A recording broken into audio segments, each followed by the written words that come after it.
And we welcome you back to Big Board Sports here on 104.5 Team ESPN Radio. As promised, Kevin Pelton, ESPN NBA writer, the host of Pelton Cast, recently released his NBA prospect rankings. And yes, he has Kevin Huerter as the 18th best prospect, the former Shen star, and now, of course, the standout at Maryland.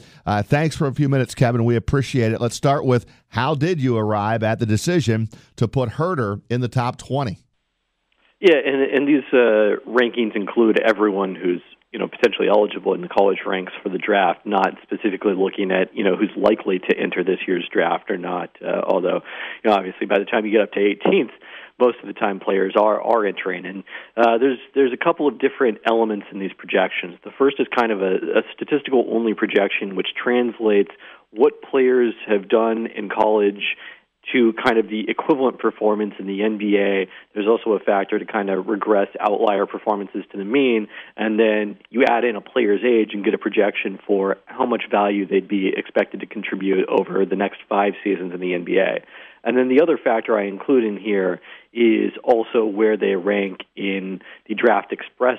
Our guys Jonathan Givony and Mike Schmitz, who are now over at ESPN Insider, in their top 100, where Huerter isn't ranked at all. So that kind of drops his overall projection when you include that to 27th. That's where he was in the rankings I published. But the stats-only version of it, as you mentioned, has him 18th. What is it, Kevin, about Huerter's game that translates to the NBA? I mean, he's got a lot of areas where he rates is above average for an NBA-bound shooting guard in those projections based on his college stats. His two-point percentage has been terrific, really, this season in particular.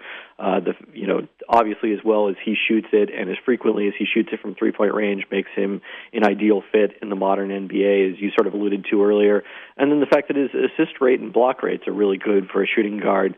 All of those statistically, I think, make him rate well. And then the last factor is him being relatively young for a sophomore, not turning 20 until well after this season.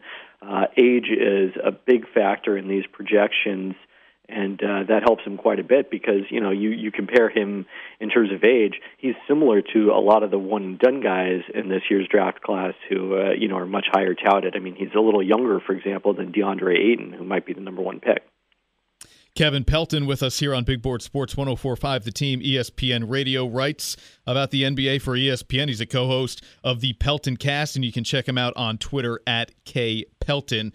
Here's some quick stats on what Huerter did in his sophomore season. He's a shade under 15 points per game. He grabbed 5 boards a game, 3.5 assists per game, and just under 1 block per game. Kevin, as you pointed out, he's got that long wingspan, can defend on the perimeter, but also really good on the interior for a guard. In my opinion, he didn't shoot it enough this year. Now, Maryland had some injuries, and he had to take on more of a bulk of the scoring, but only 10 field goal attempts per game. And when you shoot it from the field at 50% and then 41 from downtown, I think he could certainly take more shots. I don't know how much of you've been able to really see Maryland basketball, but maybe a little more aggression out of him would even have him rise up more draft boards.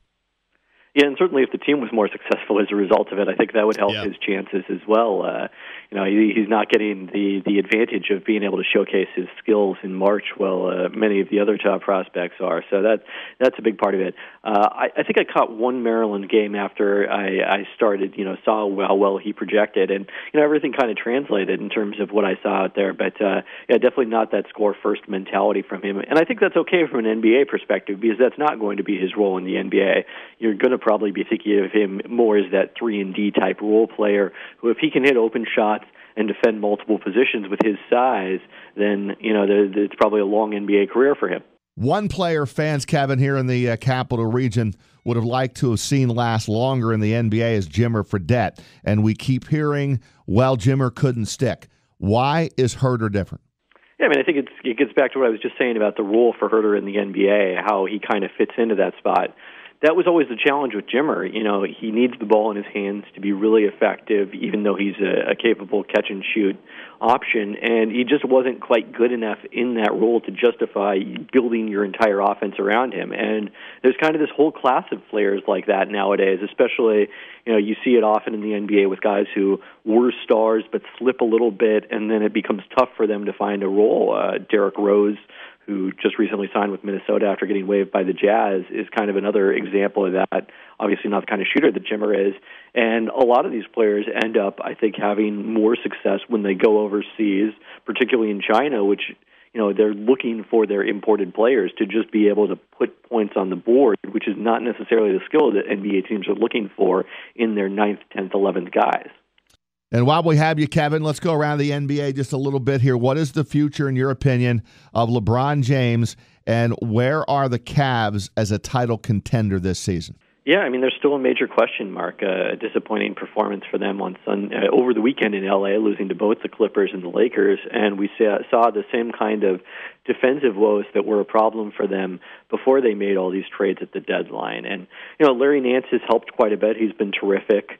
The other guys have kind of had mixed impact. George Hill hasn't shot the ball well. It looks like even, that kind of his physical struggles going back to last season in Utah might have been more responsible for why he struggled in Sacramento than the fact that he wasn't motivated on a losing team.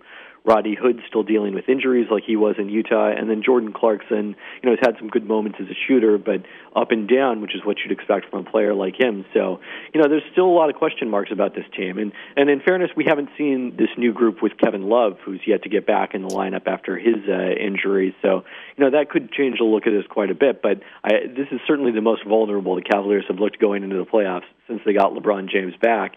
And if they do, fall short of the NBA Finals, at that point, it's hard to see LeBron coming back. So you see LeBron leaving Cleveland this summer?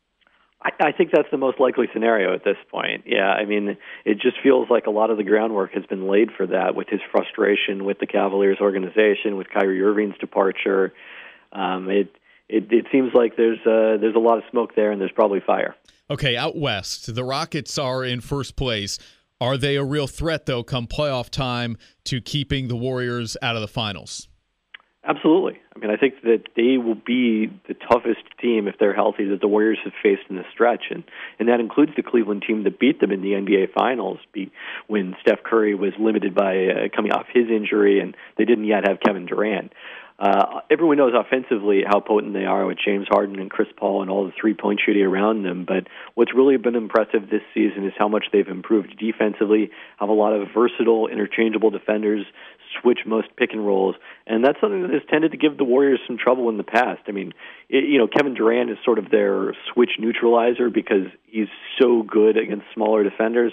But Houston is one of the few teams that, with James Harden and Chris Paul, has guards that can switch on KD and still hold him in check. A few years ago in the playoffs, Chris Paul actually just straight up guarded Durant for extended stretches when the Clippers played the Thunder. Kevin, we really appreciate it. Good stuff on Huerter and the NBA, and we'll talk to you down the road. Thanks for a few minutes here on Big Board Sports 104.5 at Team ESPN Radio.